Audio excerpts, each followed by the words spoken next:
The night was supposed to be about me. We were at the Rusty Elk, that old wood-paneled bar just off the county highway, dim lighting, heavy booths, and walls that smelled like memory. A real local staple where birthdays, retirements, and busted knees from bar fights all got celebrated with the same pitcher of warm beer and the same off-tune jukebox playing Waylon Jennings. My crew had gathered for a small thing, just a few folks from the department. 15 years in rescue, more if you count the volunteer days. I just made captain. It wasn't a big promotion ceremony or anything, no speeches, no department brass, no weird cake with plastic helmets. Just people I trusted laughing too loud over ribs and drafts. We'd saved lives together. Pulled folks out of floods and fire. That kind of bond doesn't need fancy. Jill had come too. She smiled, shook hands, charmed her way through the group like she always did. The guys loved her. Everyone did. She had that polished warmth like a news anchor or a politician's wife. Always saying the right thing at the right time. But something about her smile tonight, it didn't reach her eyes. I was halfway through a story about the flood back in 19 when Jake fell through the floor of that bait shop and somehow came up holding a cat and a bottle of Jim Beam when I excused myself to the restroom. Just a quick break. I left my phone face up on the table, didn't think twice about it. It's not like I had anything to hide. When I came back, the conversation had shifted. Jill was leaning in close to Carol from dispatch, laughing at something. My phone screen was still lit. A new message had come in and everyone at the table ignored it like good friends do. Except I saw it. Thanks for last night. You're amazing. Jay. It was followed by a photo. Blurry, probably snapped quickly. It showed Jill, my wife, sleeping in a hotel bed, head on a pillow I didn't recognize, her hair messier than I'd ever seen it, tangled around her bare shoulder. Her expression was peaceful. Unaware. Next to her, half visible, was a man's arm. Tanned. Muscular. Wearing a black wristband I'd never seen before. I didn't react. Just picked up the phone, locked the screen quietly, and slid it into my jacket pocket. Jill didn't notice. Or maybe she did. I returned to the conversation like nothing had happened. Laughed when they teased me about getting old. Took a sip of my beer. Let the moment settle in my chest like lead. Later, when she leaned in close, hand resting on my arm, I asked casually like it was nothing, "Hey, I got a weird message while I was gone. Somebody named Jay." She didn't miss a beat. Not even a flicker of hesitation. "Oh, that," she said, her voice light and rehearsed. "Probably one of the guys from work messing around. They know you got promoted, might have seen it on Facebook or something. Dumb joke." She smiled and squeezed my arm like we were in on something together. Then she turned back to her drink, already moving on. And that was it. She didn't ask to see the message. Didn't ask what it said. She didn't even act surprised. Her voice never wavered. Her face stayed perfectly still. I'd seen that look before. Not on her, on victims. People lying to police after an accident. Spouses caught hiding things after a fire. That cold composure you only get when you've rehearsed the story in your head a dozen times. That's when I knew. Something had changed. Maybe not that night, maybe not even recently, but the version of Jill sitting next to me, the woman who used to fall asleep on my chest after stormy calls and cry when I came home limping from work, she wasn't here anymore. And I didn't say a word. I just smiled. Clinked glasses with the guys. Let the celebration wash over me like white noise while the edges of my world quietly crumbled. On the drive home, Jill talked about Carol's new baby, about how funny Rick still is after all these years. I let her fill the silence. I drove with one hand on the wheel and the other resting quietly over my phone. The photo was still there, saved in my gallery now. Proof I hadn't imagined it. She asked if I wanted to stop for ice cream. I said no. When we got home, she kissed me goodnight and went straight to the shower. She always did that when she'd been out. Claimed it helped her sleep. I sat on the edge of the bed, staring at my phone. At the message. At the unfamiliar hotel decor. That arm. That wristband. Thanks for last night. Not exactly subtle. Not a drunk mistake. That was intention. A statement. A memory. A brag. My thumb hovered over the contact bubble. No name. Just a number. I copied it, pasted it into Google. Nothing. Burner, maybe. I didn't wake her. Didn't storm in and demand answers. I already had them. Instead, I got up. I went to the garage. Sat on the workbench in the dark with a cold beer and the sound of the old freezer humming behind me. And I thought. About the years. The nights I held her through panic attacks. The way she used to cry when I came home from a bad call. The birthday trips, the morning coffee routines. The way she used to smile when she looked at me. And I thought about that photo. That wristband. That unknown room. I thought about how calm she'd been. How unbothered. And I knew this wasn't the start of something. This was the end. You don't notice when a tree dies. Not all at once. It starts slow, leaves a little less green than they should be, bark flaking in places that used to feel solid. The kind of change you chalk up to weather or time. But eventually you realize the roots have been rotting for years. That's how it was with Jill and me. After that night at the Rusty Elk, I didn't confront her. I didn't ask who Jay was. I didn't accuse or cry or shout. Instead, I did something worse. I started remembering. Not the memories we frame on the wall, but the ones you bury because they don't line up with the story you tell yourself. The signs had been there for months. Maybe longer.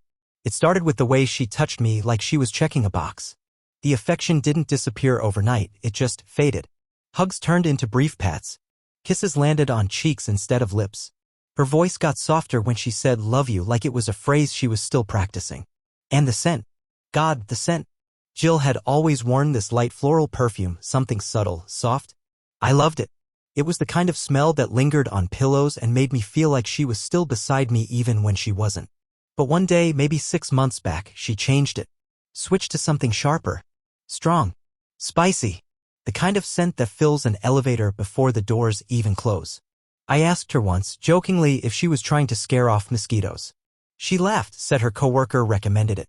More mature, she called it. Thing was, she only ever wore it when she was going out. Never to run errands. Never around me. She also stopped leaving her phone on the nightstand. Used to be, it'd sit there buzzing with group chats and reminders. Now it was always in her pocket or in her purse, face down. Always on silent. I'd walk into the room and see her close out of apps with a little too much urgency. Sometimes I'd hear it vibrate and watch her glance at it, hesitate, and then turn it over like she didn't see it. One time I picked it up to hand it to her. She froze. Like I just aimed a wee *P***N at her. That's private, she said, snatching it before I could blink. I remember laughing it off. You used to show me memes on this thing. She didn't laugh back. Then there were the emergencies. Her mother lived 3 states away. Sweet woman, but diabetic and not the kind to cause drama. Still, over the last few months, Jill started having these last-minute trips, mom's not feeling well, or she just needs me there tonight. No time to explain. Just pack a bag, toss it in the car, and vanish for 48 hours. She'd come back acting tired. Apologetic. Never guilty, just inconvenienced. One time I asked if she wanted me to go with her. She said no too fast. Something about needing space. That phrase kept popping up. I just need some space. Space from what? We barely talked by then. Conversations became logistics. Who's picking up groceries? Who's paying the water bill? What time are you home? There wasn't much us in it anymore, just 2 people orbiting the same coordinates. Even her voice had changed. She started talking to me like a coworker. Neutral. Flat. Measured. I'd ask how her day was and she'd say it was fine. Busy. Ask what she did and I'd get just meetings. Always vague. Always careful. At night, we'd lie next to each other, her back turned, both of us staring at our separate worlds. I started to wonder if she even liked me anymore, or if I'd just become the furniture in her life, something she didn't notice until it creaked. But I didn't want to believe it. You don't want to believe the person you married has left the room while still standing next to you. So I convinced myself she was stressed. That maybe I was being distant. Work had been hard. Long shifts, missed meals, canceled vacations. Maybe we were just in a rut. That's what I told myself every time something felt off. I remember once I came home early. Wanted to surprise her. Brought her favorite takeout, that Thai place with the ridiculous portions. But when I walked in, the house was dark. Her car was there. Her phone was on the counter. But she wasn't. I waited an hour. She came through the door with a bag of groceries she never unpacked.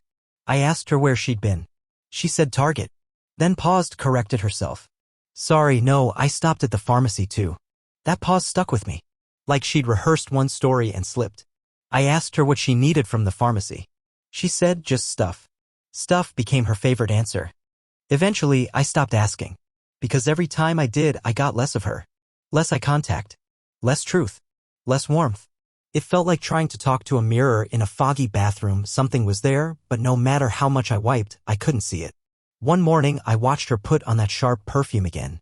She was dressed a little too nice for a dentist appointment. I leaned in and asked, who's the lucky guy? It was a joke.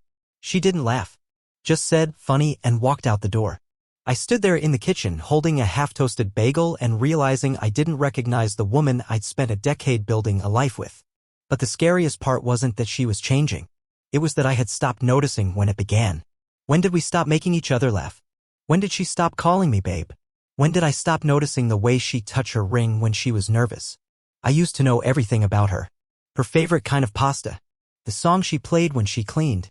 The way she always added salt after tasting. Now, I couldn't even tell you if she still slept on her side or her back. Because I wasn't watching anymore. We weren't in a marriage. We were in a shared arrangement. A well-maintained illusion. Two actors who forgot the lines, hoping no one in the audience noticed. Until that night at the Rusty Elk. That message. That photo. That moment, however cruel, had peeled the curtain back. And once you see the truth, you can't unsee it. The hard part wasn't the betrayal. Not really. The hard part was realizing how long I'd been pretending not to notice. It was the rain that did it. Funny, right? Not the silence. Not the perfume or the fake smiles or the lies about where she was and who she was with. Not the late nights or the changes in tone or even the hotel photo. It was a downpour on a Sunday morning. And Jill's forgetfulness. We'd both been dragging that day. She claimed she didn't sleep well. I didn't either. I hadn't really since the night at the Rusty Elk. Every time I closed my eyes, I saw that photo. That man's arm. Her peaceful face wrapped in sheets that didn't belong to us. We were supposed to go grocery shopping. That's what normal couples do, right? Live inside little routines. She was already dressed when I came downstairs, tight jeans, makeup, perfume. Not the sharp scent this time. Something lighter. Still not the one I remembered. It's just the store, I said, raising an eyebrow. Maybe I'll stop by the pharmacy too, she replied. That word again. Maybe. Always leaving room. She tossed me her keys without thinking. Said she needed to grab her scarf from the hall closet. You drive, she added, already walking away. So I got in her car. And there it was. A little black box. Wedged underneath the passenger seat, half crushed, almost hidden against the floor mat. If it weren't for the angle of the light and the fact that I dropped my phone trying to plug in the charger, I wouldn't have seen it. I pulled it out, already feeling my stomach knot. Inside, 2 glossy concert tickets, Seattle, next weekend. Not some pop show or group event. No. It was a band we used to love but hadn't listened to in years. A band tied to our old life. And Jill hated driving in Seattle traffic. She wouldn't buy those tickets without a reason. Next to the tickets, a room key tag. Not a plastic card, but one of those old-fashioned brass ones with the hotel name engraved. Boutique place. Downtown. Pricey. And folded neatly beneath them, a note. It was written on a napkin. Hotel branded. The pen had bled a little in spots, but I recognized the handwriting instantly. Ryder. The name alone was enough to make my vision narrow. Ryder Langston. Used to be a medic. Worked with our department before he was let go. Fired for faking reports, for skimming gear, for gambling on trauma calls. Charmer on the outside, rotten underneath. He'd been around once or twice socially back before his fall. Jill always said he was intense. That was the word she used. Not a fan. Or so I thought. The note was short. Just 3 lines. Can't wait to leave it all behind. 1 more week. Us. Finally. No signature. Just his crooked lettering. Ryder always looped his R's weird, like a half spiral. It jumped off the page. I sat there, heart pounding in the quiet hum of the rain. Seattle. Weekend. Hotel key. His note. The same guy I'd once pulled off a riverbank after he'd wrecked his dirt bike on a bender. The guy who gave me a half-hearted apology after slandering a team member to dodge a failed DR*G test. That guy. And my wife? Apparently planning a future with him. I didn't even ask her about it when she got in the car. She didn't notice I'd put the box in the glove compartment. Didn't notice the way my jaw had clenched or how I didn't answer when she asked if I wanted anything from the deli section. She scrolled her phone in silence during the drive. Thumb twitching. Bright screen glowing. Not once did she look at me. Later that night, while she was showering, I checked her laptop. It wasn't snooping anymore. Not in the paranoid, guilty way. It was survival now. The browser history gave me everything I needed. Hotel bookings, maps, route planning, even a checklist titled Things for My New Life. Clicked on it, expecting to see some new age vision board. Instead, it was cold and methodical. Rent deposit, new address forwarding, insurance transfer. Not a single mention of me. I found a folder on her desktop. Named it Finance Stuff. Real original. Inside were PDF scans of bank statements I'd never seen. Separate savings. transfer drafts. And then, because the universe loves symmetry, I found a voice memo. Labeled Test 3. Her voice. Whispered. Like she'd recorded it late at night, maybe in that same hotel bed. I keep thinking about how much simpler it could be. I want to wake up without pretending. I want a future that doesn't feel like a performance. I want. She paused. I want out. I need out. And I don't know how to say it without hurting him. Hurting me, like I was some fragile thing she had to dismantle gently. I didn't finish the recording. I copied it all to a thumb drive. Backed up every image, every file, every note. Labeled the folders. Organized the timeline. Set up password protections. It didn't feel vengeful. Felt like closure. Because the truth wasn't hiding anymore. It was lined up neatly on a screen. Right there in black and white and breathy whispers. She wasn't struggling with guilt. She was planning an exit. The next day, I looked at her across the kitchen table. Watched her pour coffee. Scroll through her emails. She looked tired, or maybe just disconnected. I asked her what she was doing this weekend. She said, thinking of seeing my mom. Her mom, who hadn't called in a month. Who, last I checked, didn't even know Jill was supposedly visiting every other week. I nodded. Took a sip. Didn't say a word. There was no point confronting a woman who had already left the marriage in her mind. That night, I started cleaning the garage. Went through old boxes. Threw away things that didn't belong anymore. Photos we never framed. Souvenirs from vacations we never enjoyed.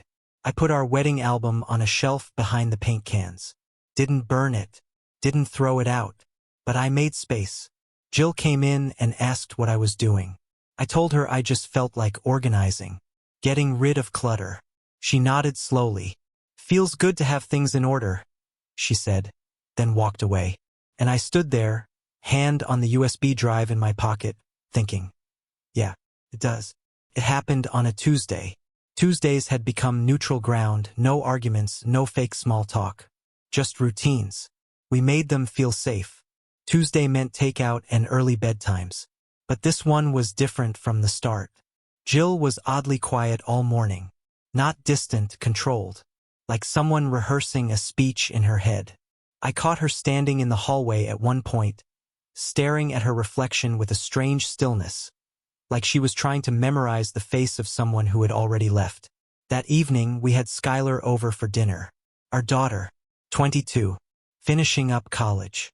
She came home often enough to still feel part of our lives, though I suspected Jill had invited her this time. Something about the timing, the menu, the way Jill had actually put on music and cooked. Not ordered, not reheated, cooked. Skylar brought a bottle of wine, hugged me like she hadn't in a while, and we all settled in. For about 10 minutes, it was normal. Jill served steak. Mine still a little too rare, hers untouched longer than usual. She poured the wine, commented on Skylar's nails, asked about exams. Then she cleared her throat. I knew it was coming before she spoke. Her voice had shifted again. Careful. Waited. I've been thinking about something, she said. Skylar and I both looked up. Jill folded her napkin with a precision that made my skin crawl. I've decided to file for divorce. Just like that. No lead-up. No explanation. No tears. Skylar blinked. Wait, what? I didn't move. Didn't speak. I just set down my fork and looked at Jill. She glanced at me like she expected resistance. A fight. Protest. But I gave her none. Why? Skylar asked, her voice small. Jill offered the kind of answer you give in therapy when you've already made up your mind. We've grown apart. It's been coming for a long time. This isn't sudden. Skylar looked at me then, confused, searching for something in my face. Anger. Maybe. Shock. But all she saw was stillness. Because this wasn't a surprise. I pushed back my chair gently, stood up, and walked over to the side table. Plugged in the HDMI cable. The TV flickered on behind Jill. The screen went black for a second, then loaded a folder marked simply, Evidence. Tyler, she said sharply. What are you? I raised a hand. Calmly. No interruptions. And then I pressed play. The first image, the hotel key. Next, a scan of the concert tickets. Then the message. The one from Jay. The photo. I could see the color drain from her face. Skylar sat frozen. The voice memo played next. Jill's own whisper filling the room. I want a future that doesn't feel like a performance. I want out. She reached for the remote. I stopped her hand before it made contact. Let it finish. She stood up suddenly. Tyler, this is manipulative. I faced her fully now. My voice low. You wanted control. You wanted the last word. But you don't get to lie anymore, not to me, not to her. I looked at Skylar, who was staring at the screen like it had punched her. Dad? She whispered. I sat beside her. You deserve to know too. Jill turned away, hands on her hips, pacing now. This is cruel, she muttered. You don't need to humiliate me in front of our daughter. I laughed once. Bitter. You're worried about humiliation now? Skylar stood slowly, looked at her mother. Is it true? Jill opened her mouth, then closed it.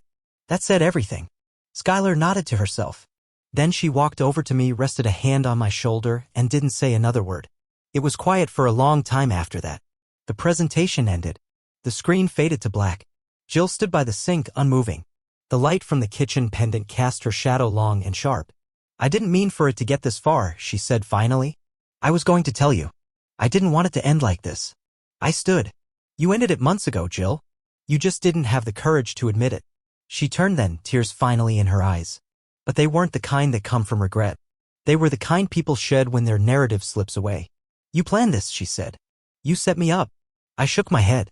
You set yourself up. I just turned on the lights. She didn't speak after that. Just walked out of the dining room, up the stairs, into the bedroom. The door closed softly.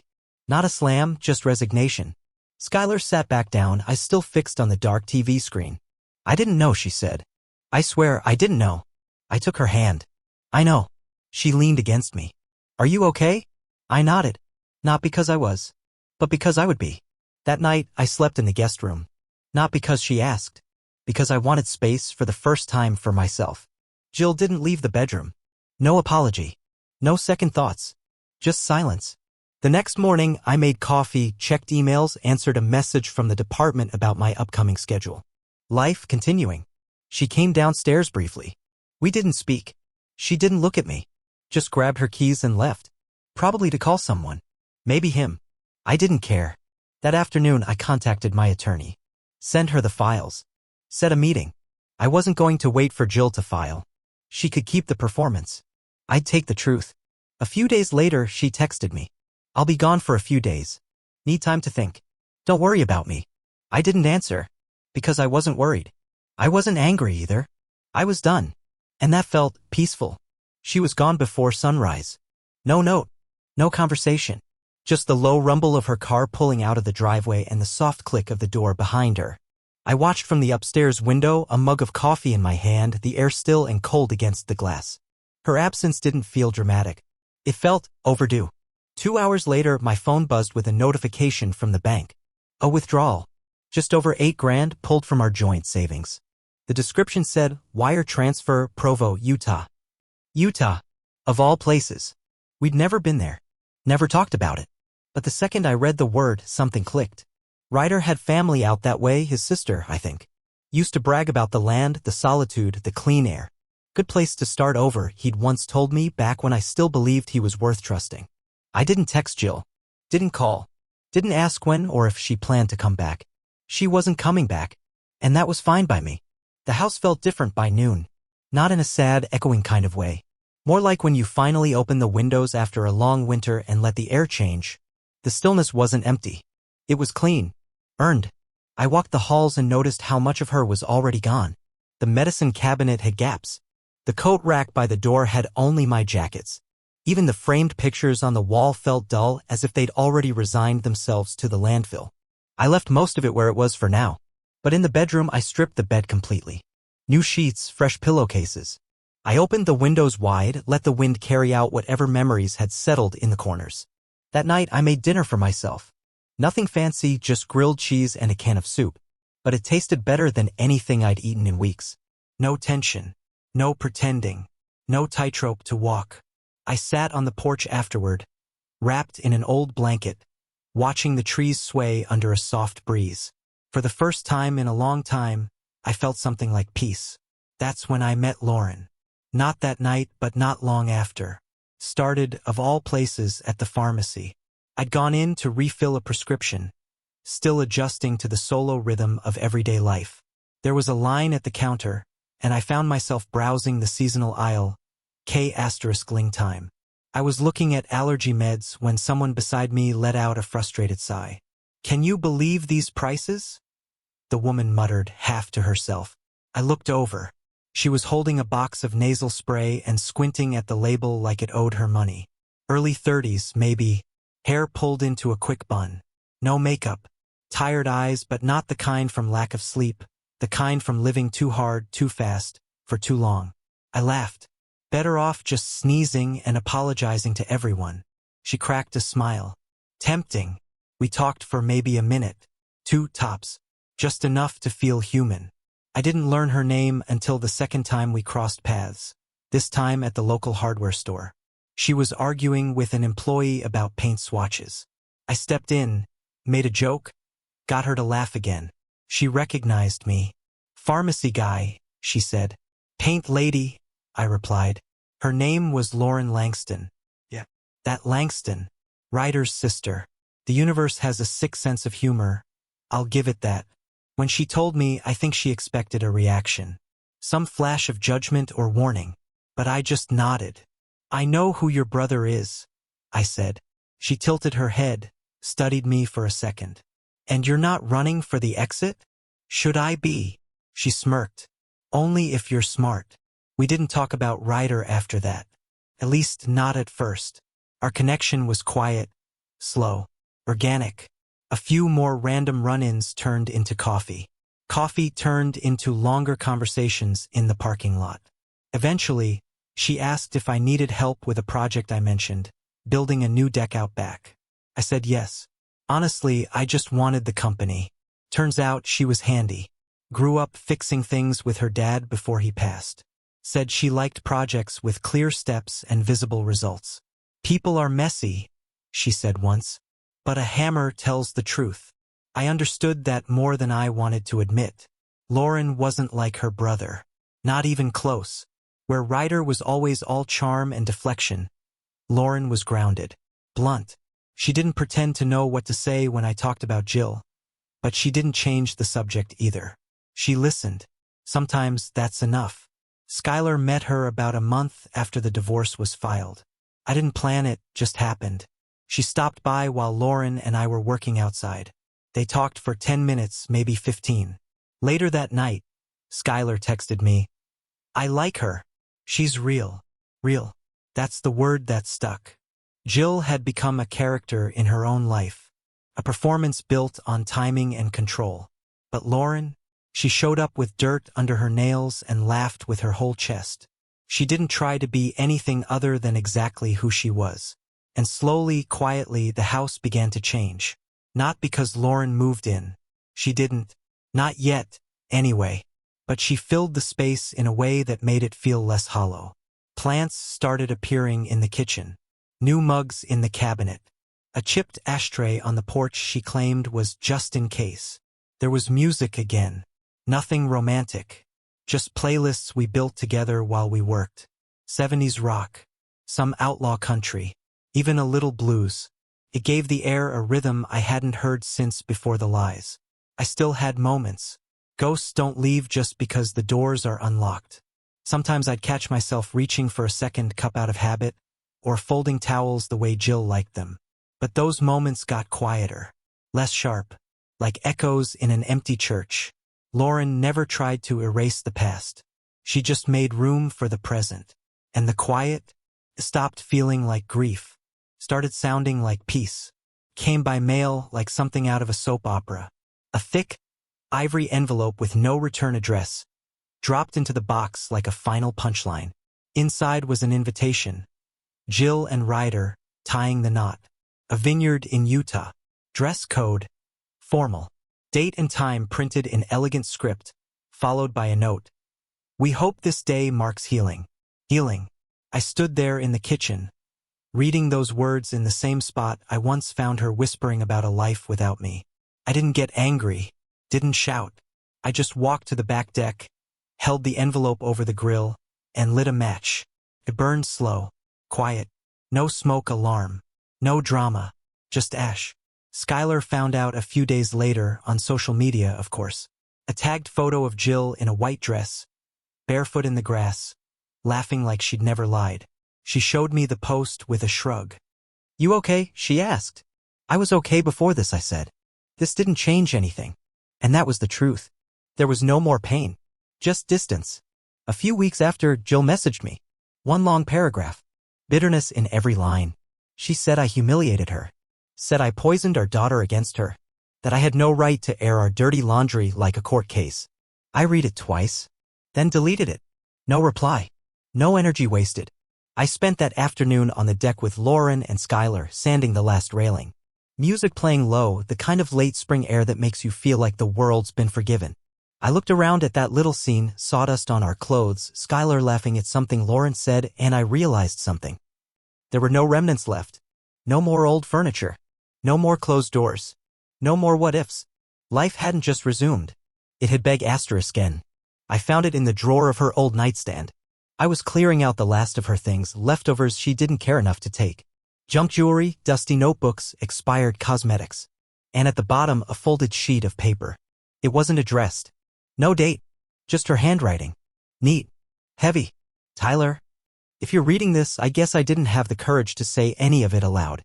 I know I've hurt you. I know what I did can't be undone. But I want you to understand this wasn't about not loving you. It was about forgetting how to love myself.